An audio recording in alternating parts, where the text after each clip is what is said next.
नमस्कार विद्यार्थियों, आज के हम इस व्याख्यान में हिंदी शब्द संरचना पर बात करेंगे और उसमें भी जो हमारा मुख्य बिंदु है या जिस पर हम प्रकाश डालेंगे वो है प्रत्यय एवं उपसर्ग।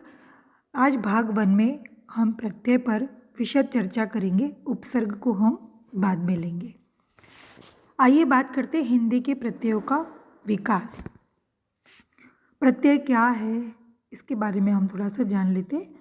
प्रत्यय उन शब्द खंडों को कहते हैं जो रूप या अर्थ की दृष्टि से परिवर्तन लाने के लिए किसी शब्द या धातु के आदि, मध्य या अंत में जोड़े जाते हैं।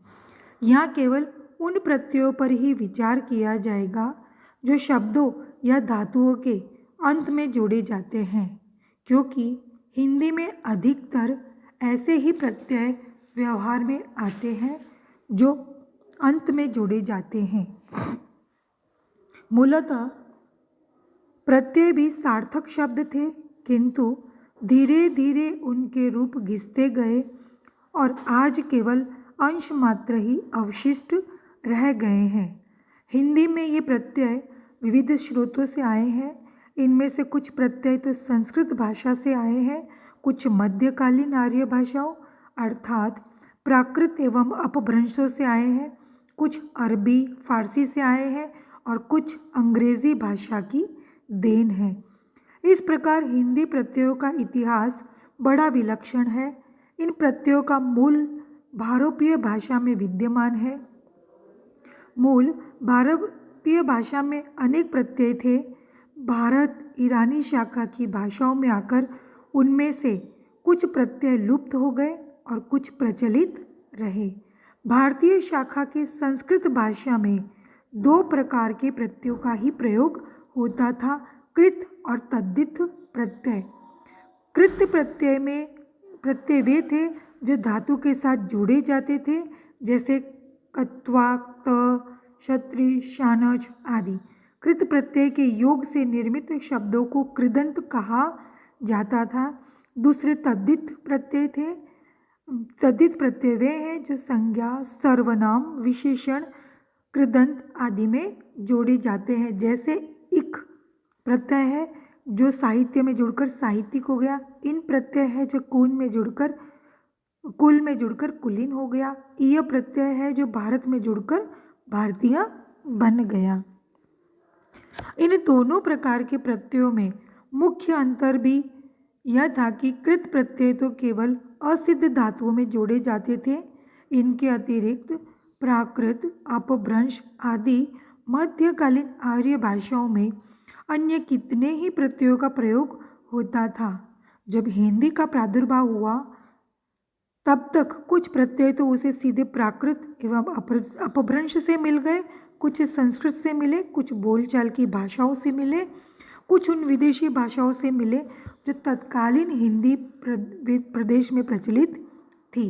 इस तरह हिंदी की समस्त प्रत्ययों की ऐतिहासिक दृष्टि से हम 4 भागों में विभाजित कर सकते हैं। पहला तत्सम प्रत्यय, दूसरा तद्भव प्रत्यय, तीसरा देशज प्रत्यय और चौथा विदेशी प्रत्यय। हम पहला लेते हैं तत्सम प्रत्यय।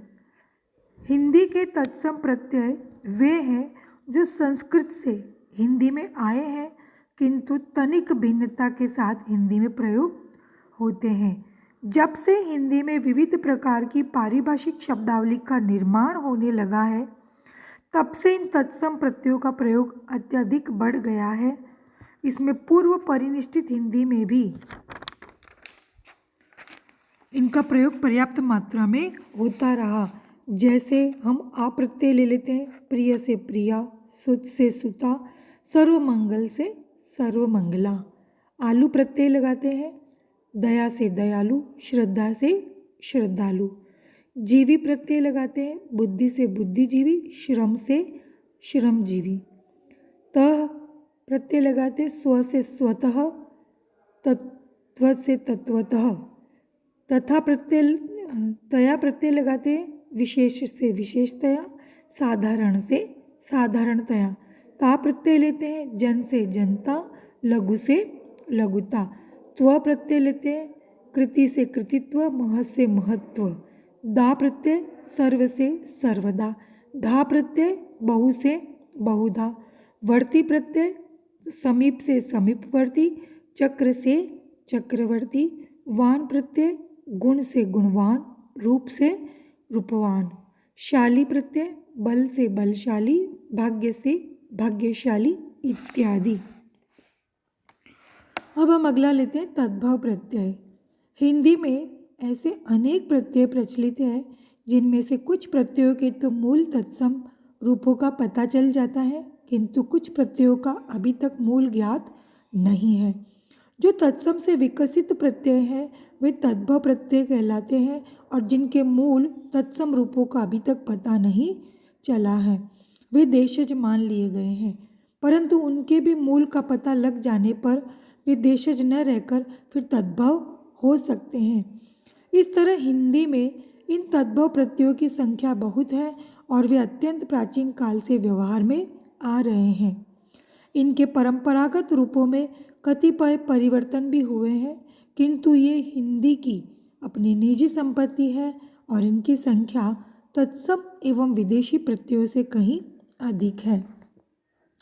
जैसे अंग तो दबंग, अंगड़, बतंगड़, अंत, मनगढ़ंत, रटंत, अक, बैठ से बैठक, खन से खनक, अज, जल से जलज, मलय से मलयज, अज्ञ, गुणज्ञ, सर्वज्ञ, अट प्रत्यय है जिसे लपट और झपट, अत प्रत्यय है जिसे खप से खपत, रंग से रंगत, अन प्रत्यय है जो तड़क से तड़कन, भड़क से भड़कन, अल प्रत्यय है जिससे जो शब्दों का निर्माण हुआ है वो है शीत से शीतल, श्याम से श्यामल, आंध प्रत्यय है जिसे सड़ से सड़ांध, आ प्रत्यय जिसमें खट से खटका, झट से झटका, आई प्रत्यय जब लगता है तो शब्द लड़ से लड़ाई, भल से भलाई, आउ प्रत्यय तो दिखाऊ, कमाऊ इत्यादि, आड़ी प्रत्यय है तो खिल से खिलाड़ी, जुआ से जुआड़ी, आन प्रत्यय तो लंबान चौड़ान, आना प्रत्यय तो मुहन तेलंगाना, आनी से देवर से देवरानी, जेठ से जेठानी, आपा से बूढ़ा से बुढ़ापा, आयत से पंच से पंचायत, आर से कुम्हार के अंदर आर जोड़ेंगे तो कुम्हार, कुंभ में आर जोड़ेंगे तो कुम्हार, चर में आर जोड़ेंगे तो चमार, आल प्रत्यय ससुर में आल जोड़ेंगे ससुराल, आलू प्रत्यय झगड़े से झगड़ालू, आव प्रत्यय तनाव फैलाव, आवट प्रत्यय से जो बना है वो लिख से लिखावट, बनार से बनावट, आवन से बिछौने से बिछावन, आवना लुभावना सुहावना, आस से प्यास निदास। विद्यार्थियों ऐसे इतने सारे प्रत्यय हैं, मैं आपको इनका एक PDF आपके WhatsApp पे डाल दूंगी। अब हम लेते हैं देशज प्रत्यय।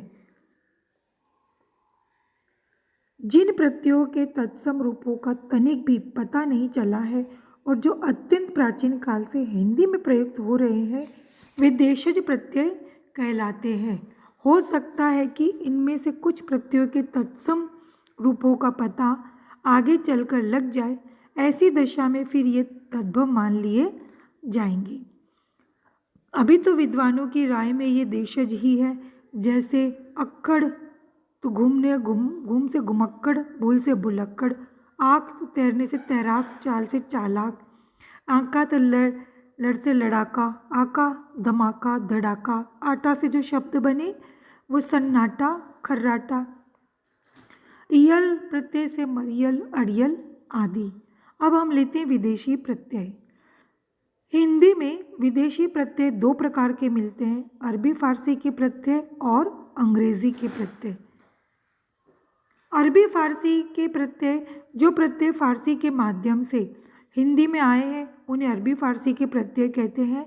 इनका अधिकाधिक प्रयोग अरबी फारसी के शब्दों में ही होता है और इन शब्दों को हिंदी ने पर्याप्त मात्रा में अपना लिया है, अतः ये प्रत्यय भी हिंदी में आ गए हैं। जैसे अन से मसलन जबरन, आना से जुर्माना दस्ताना, आनी से रूहानी बर्फानी, ईयत प्रत्यय से खैरियत असलियत, ईश प्रत्यय से बंदिश मालिश, इस्तान प्रत्यय से कब्रिस्तान बलूचिस्तान, ई से प्रत्यय से खुशी दोस्ती, इन प्रत्यय से संगीन रंगीन, कार प्रत्यय से दस्तकार पेशकार, खोर से सुदखोर, घर से कारीगर बाजीगर, गार प्रत्यय से रोजगार यादगार, गाह प्रत्यय से बंदरगाह ईदगाह, गी प्रत्यय से बंदगी गंदगी, गिर प्रत्यय से राहगीर आलमगीर, चा और ची प्रत्यय से डेमचा डेमची चमचा चिलमची खजानची, जादा जादी शाहजादा शाहजादी से, दा कानून दा प्रत्यय से कानूनदा कंद्रदा, दान प्रत्यय से क्षमादान पानदान, दार प्रत्यय से पहरेदार दुकानदार, नाक प्रत्यय से दर्दनाक खतरनाक, बाज प्रत्यय से दगाबाज पतंगबाज, बाजी प्रत्यय से धोखेबाजी, बान प्रत्यय से दरबान मेहरबान, बारी प्रत्यय से बमबारी, बीन प्रत्यय से दूरबीन तमाशबीन, मंद प्रत्यय से अक्लमंद, वार से महावार सिलसिलेवार आदि। अब हम बात करते हैं अंग्रेजी के प्रत्यय। हिंदी में कतिपय प्रत्यय अंग्रेजी के भी ऐसे आ गए हैं जिनका प्रयोग प्रायः बोलचाल में होता रहता है, जैसे आइट प्रत्यय Gandhiite, Jansanghite, ism Jainism Brahminism, ist socialist Buddhist,